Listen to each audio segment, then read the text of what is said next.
ஹரே கிருஷ்ண கிருஷ்ண கிருஷ்ண ஹரே ஹரே, ஹரே ராமா ராமா ராமா ஹரே ஹரே. குட்டி கதைகள் 1099. இங்கு பக்தராக வாழ்ந்து காட்டிய பகவான் கௌரங்கரின் லீலைகள் காண்போம்.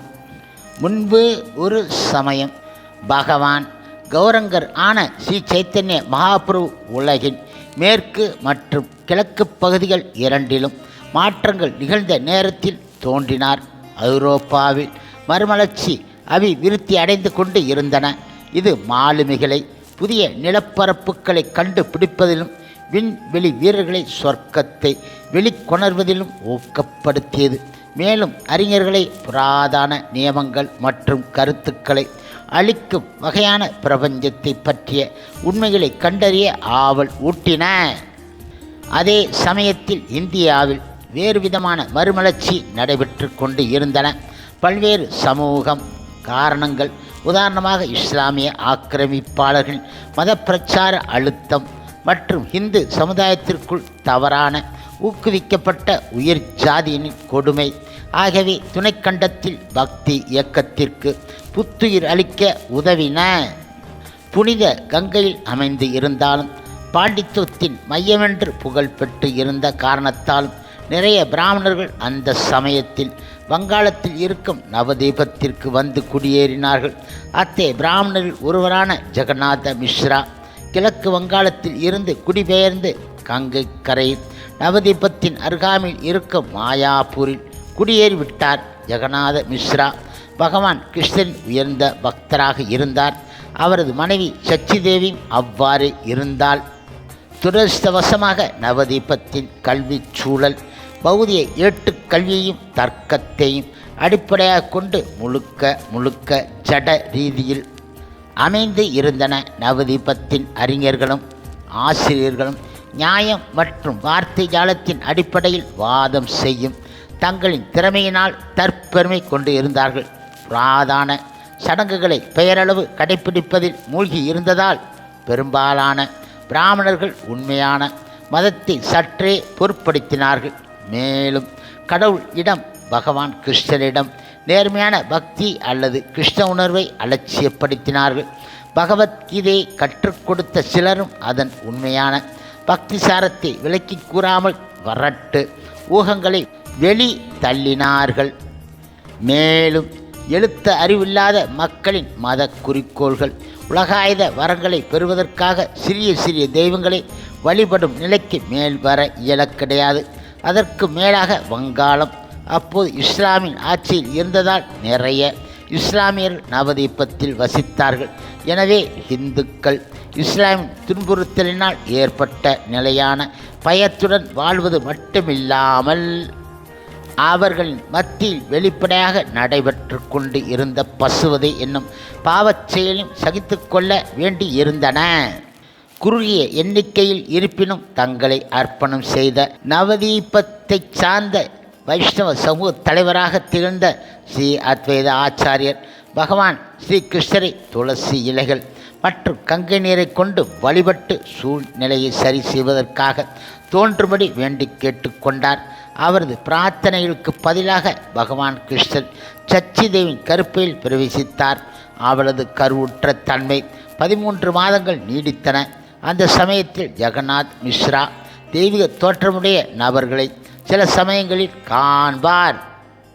எனினும் அந்த நபர்கள் பகவான் சைத்தன்யரை பிரார்த்திக்க வந்த தேவர்கள் என அவர் அறிய கிடையாது.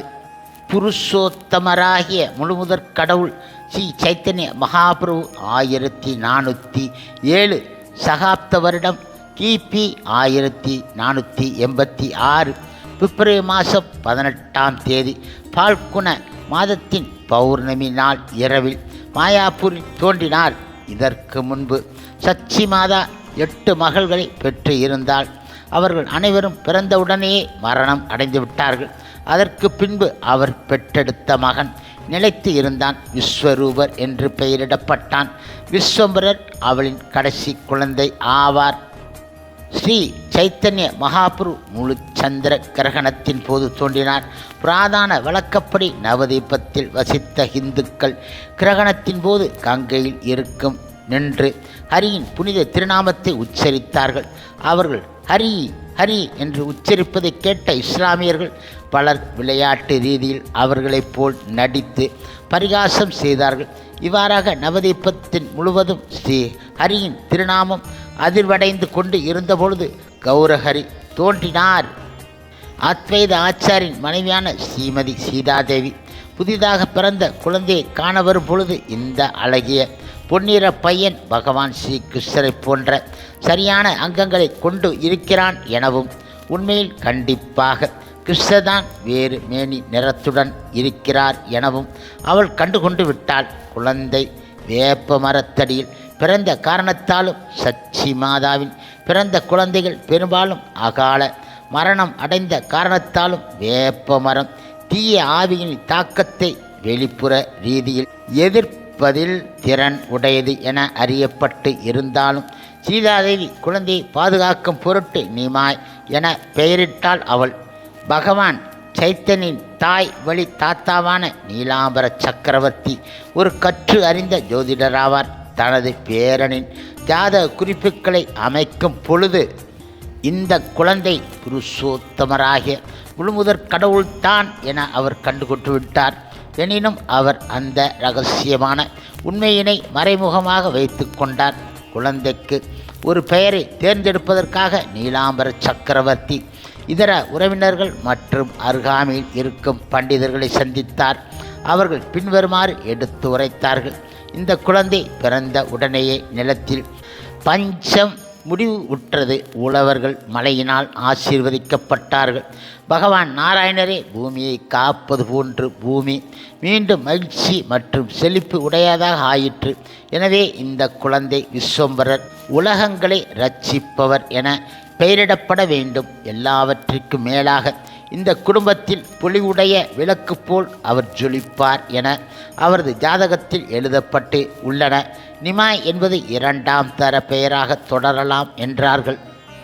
பெயர் சூட்டும் விழாவில் பிராமணர்கள் மங்களகரமான மந்திரங்களை உச்சரித்தார்கள். அப்போது அங்கு இருக்கும் மக்கள் மாறு வேடத்தில் இருந்த தேவர்கள் உடன் இணைந்து பகவான் ஸ்ரீஹரியின் புனித திருநாமங்களை உச்சாடனம் செய்தார்கள். சங்குகளை முழங்கினார்கள், மணிகளை அடித்தார்கள்.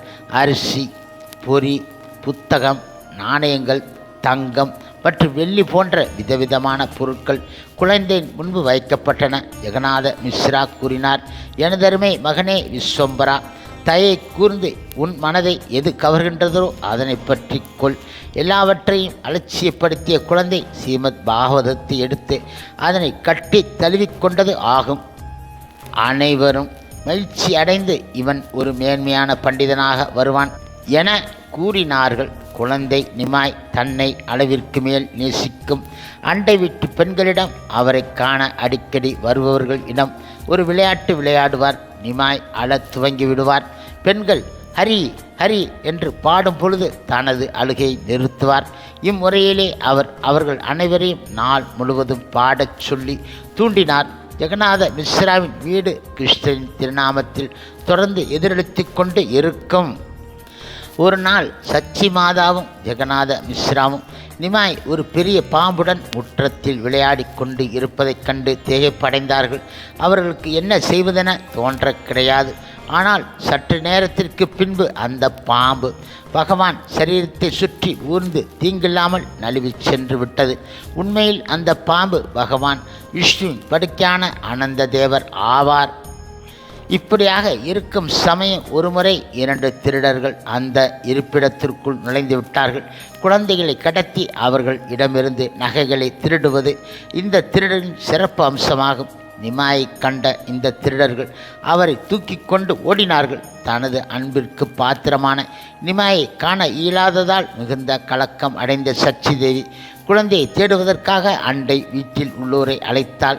இதற்கு இடையில் பகவானின் மாய சக்தியின் தாக்கத்தினால் குழப்பம் அடைந்த வஞ்சகர்கள் ஒரு முழு வட்டம் அடித்து மீண்டும் ஜெகநாத மிஸ்ராவின் வீட்டிற்கு வந்துவிட்டார்கள். மக்கள் பலர் குழந்தையை தேடுவதைக் கண்ட அவர்கள் உடனே நிமாயை கீழே இறக்கி விட்டுவிட்டு தப்பி ஓடிவிட்டார்கள். பகவான் கிருஷ்ணர் தனது குழந்தை பருவத்தில் இருந்தது போலவே நிமாயும் வளர வளர மிக குறும்புத்தனம் உடையவர் ஆனார். பகவான் கிருஷ்ணருக்கு துஷ்ட மோகனா, அதாவது குறும்புக்கார இளம் சிறுவன் என பெயர் உண்டு. அவர் ஒரு துஷ்டர், குறும்பானவர். எனினும் அவரது வசீகரமான நடத்தை மனதை மகிழ்விக்கின்றது. மோகனா நிமாயும் இந்த குணத்தை கொண்டு இருந்தார். ஒருமுறை அவரது தாய் அவர் மண் சாப்பிடுவதை கண்டுவிட்டாள். நான் இப்போது தானே உனக்கு அருமையான இனிப்புகளை கொடுத்தேன், ஏன் நீ மண் சாப்பிடுகின்றாய் என அவள் வினவினாள். நிமாய் பதிலளித்தார், என்ன வித்தியாசம், இவை அனைத்தும் ஒன்றே. இனிப்புகள் பூமியில் இருந்து உருவாக்கப்படுகின்றன. எனவே நான் இனிப்பு அல்லது மண் எதை உண்டாலும் அவையெல்லாம் ஒன்றே. கற்றறிந்த வைஷ்ணவ பிராமணின் மனைவியாக இருந்த காரணத்தினால் சச்சி மாதாவினால் நிமாய் தவறான கொள்கையான பூரண அருவவாதத்தை அத்வைதவாதம் விவரிக்கின்றார் என்பதை புரிந்து கொள்ள முடிந்தது.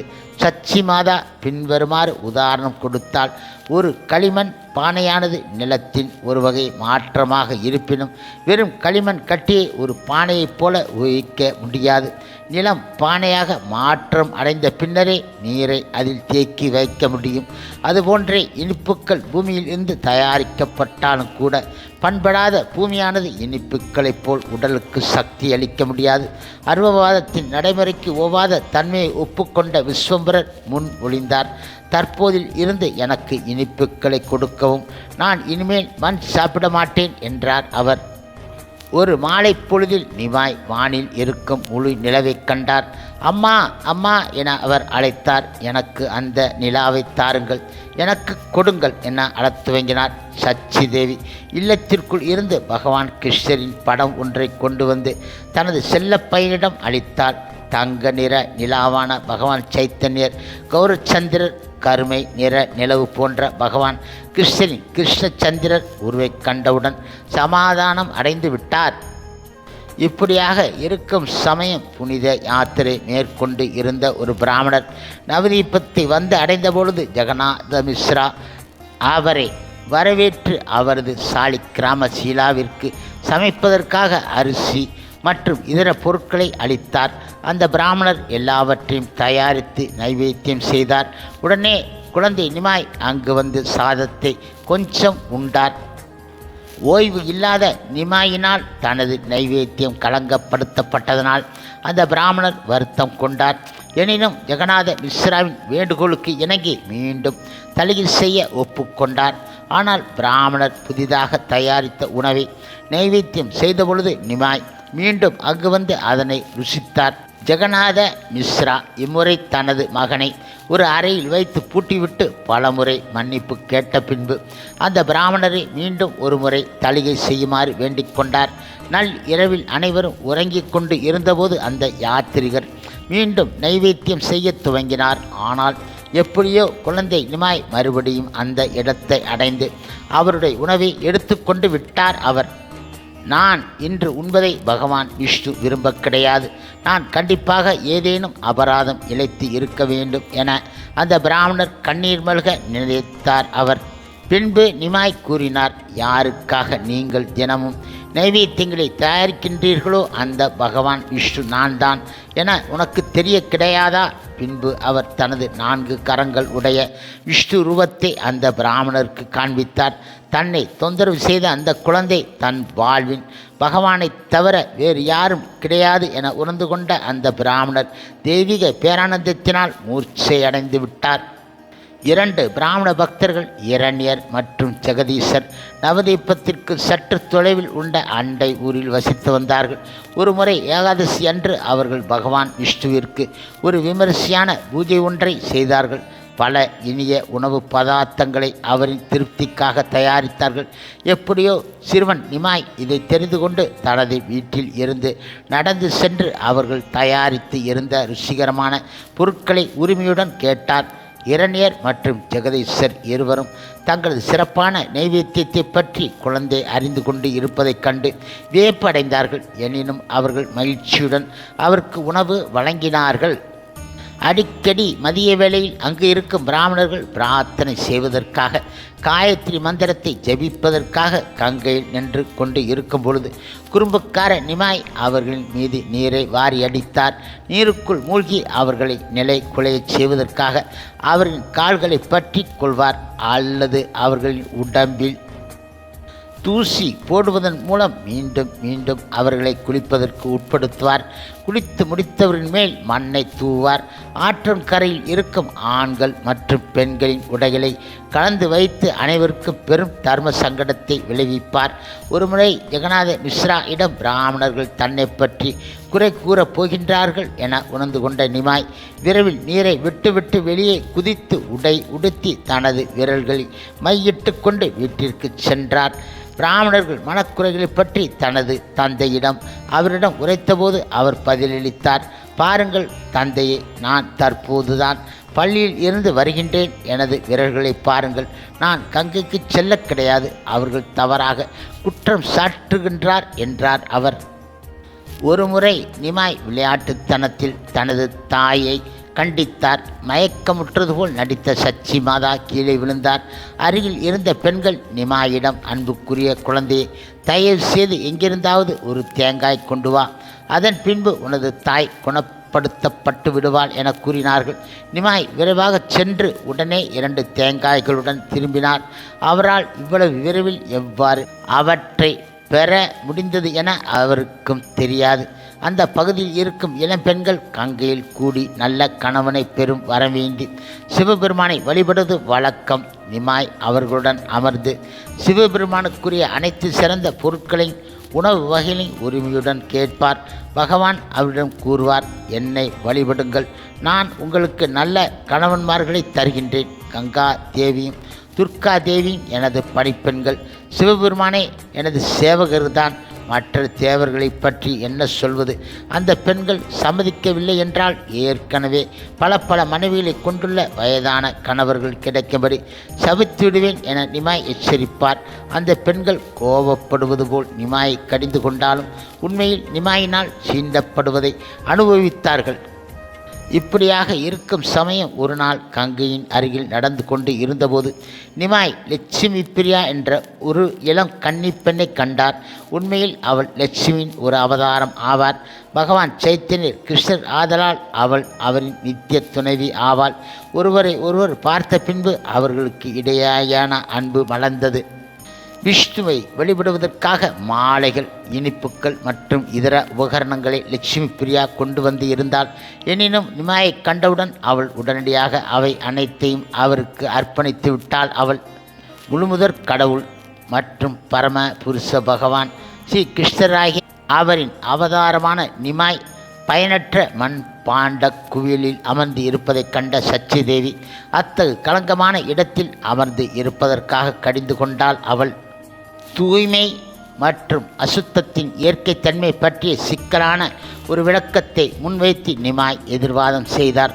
அம்மா, இது தூய்மையானது, இது அசுத்தமானது என்பதெல்லாம் எந்தவித அடிப்படை உண்மையும் இல்லாத உலகளாவிய உணர்வு ஆகும். நீங்கள் இந்த பானைகளை கொண்டுதான் பகவான் விஷ்ணுவிற்கு தலிகை செய்து அவருக்கு அந்த உணவை நைவேத்தியம் செய்தீர்கள்.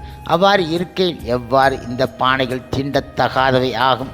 விஷ்ணு இடம் தொடர்புடைய அனைத்து பொருட்களும் அவருடைய சக்தியின் விரிவு அங்கமாக கருதப்பட வேண்டும். பரமாத்மாவான விஷ்ணு நித்தியமானவர், களங்கம் அடையாதவர். எனவே ஏன் இந்த பானைகள் தூய்மையானது அன்றோ அசுத்தமானது என்றோ கருதப்பட வேண்டும்? சச்சிதேவி தன் குழந்தையின் தத்துவ திறனைக் கண்டு வியப்பு அடைந்த போதிலும் நடைமுறையை கருத்தில் கொண்டு குளிப்பதற்காக அவரை பானையிலிருந்து கீழ் இறக்கினாள். அவள் ஒரு முறை ஜெகநாத மிஸ்ராவின் கனவில் தோன்றிய தெய்வீக நபர் ஒருவர் அவர் தொடர்ந்து நிமாயை நிந்தித்து கொண்டு இருப்பதை கண்டித்தார். இந்த சிறுவன் விஷமக்காரனாக உள்ளான் என விளக்கம் அளித்தார் ஜெகநாத மிஸ்ரா. அந்த தெய்வீக நபர் காரணம் கூறினார். உங்கள் குழந்தை ஏற்கனவே ஒரு உயர்ந்த நபராக இருப்பின் அவரை திருத்துவதால் என்ன பயன் கிடைக்கக்கூடும்? நீங்கள் நிறுத்திக் கொள்வது சிறந்தது. ஜெகநாத மிஸ்ரா பதிலளித்தார். என்னுடைய மகன் பகவான் நாராயணராக இருப்பினும் நான் அவனின் தந்தை. அவனை நல் வெளிப்படுத்துவது எனது கடமையாகும். நான் இதை தொடர்ந்து செய்வேன். ஜெகநாத மிஸ்ராவின் பாச பிணைப்பில் ஆன முடிவில் திருப்தி அடைந்த தெய்வீக நபர் மறைந்து விட்டார். ஒரு முறை தன் தாயின் திருப்பாதங்களில் அடிபணிந்த நிமாய் தனக்கு ஒரு பொருள் தானமாக கொடுக்க வேண்டுமென கெஞ்சினார். அவரின் தாய் பதில் அளித்ததாவது: எனதருமை மகனே, நீ கேட்பது அனைத்தையும் நான் தருகின்றேன். நிமாய் வேண்டிக் கொண்டார்: எனதருமை அம்மா, தயவு செய்து ஏகாதசி நாட்களில் தானியங்களை சாப்பிட வேண்டாம். தாய் சச்சி பூரண சம்மதத்துடன் கூறினாள்: இது ஒரு நல்ல திட்டம். நான் இனிமேல் ஏகாதசி அன்று தானியங்களை உண்ணமாட்டேன் என்றாள் அவள். தனக்கு திருமணம் செய்விக்க பெற்றோர்கள் முயற்சி செய்வதை கேள்விப்பட்ட விஸ்வரூபர் மறைமுகமாக வீட்டை விட்டு வெளியேறி மீண்டும் வருவது கிடையாது என்ற சபதத்துடன் சந்நியாசம் ஏற்றுக்கொண்டு வெளியேறிவிட்டார். வருத்தத்தில் இருந்த தனது பெற்றோர்களை விஸ்வரூபரின் துறவரம் குடும்பத்திற்கு மங்களகரமானது என உறுதி கூறி அவர்களை முதுமை காலத்தில் கவனித்துக் கொள்வதற்காக தான் வீட்டிலேயே இருப்பேன் என வாக்குறுதி அளித்து தேற்றினார் நிமாய். ஒரு முறை பிச்சைக்காரர் ஒருவர் பறையடித்து கொண்டு சிவபெருமானின் புகழை பாடியபடி சுற்றி வந்த பொழுது இளம் நிமாய் சிவபெருமானின் ரூபத்தை மேற்கொண்டு தனது பக்தின் தோள்களில் நடனம் ஆடினார். காலப்போக்கில் ஜெகநாத மிஸ்ரா நிமாய்க்கு பூணூல் அணிவிக்கும் நிகழ்ச்சியை நடத்தி அவரை கங்காதாசா பண்டிதன் பள்ளிக்கு அனுப்பினார். நியாயம், இலக்கணம் மற்றும் தத்துவத்தில் விரைவாக புலமை பெற்ற நிமாய் ஒரு சிறந்த பண்டிதரென விரைவில் புகழ் பெற்றார். எனினும் அந்த சமயத்தில் தனது தந்தையின் திடீர் மறைவினால் ஆழ்ந்த துக்கத்தை அனுபவித்தார். அதன் பின்பு வீட்டில் வசித்து கொண்டிருந்த தனது ஒரே மகனான நிமாயிடம் முன்னரே அதிக பற்றுதல் கொண்டு இருந்த சச்சி மாதா தற்போது முழுமையாக அவரை சார்ந்து இருக்கல். ஆனால் அவள் இப்படியாக இருக்கும் சமயம் படிப்படியாக இப்போது நிமாயின் குறும்புத்தனம் உடனடியாக குறைந்துவிட்டன ஆகும். ஹரே கிருஷ்ண ஹரே கிருஷ்ண கிருஷ்ண கிருஷ்ண ஹரே ஹரே, ஹரே ராமா ராமா ராமா ஹரே ஹரே. ஸ்ரீல பிரபுபாதரின் சேவையில் இஸ்கான் பக்தர்கள்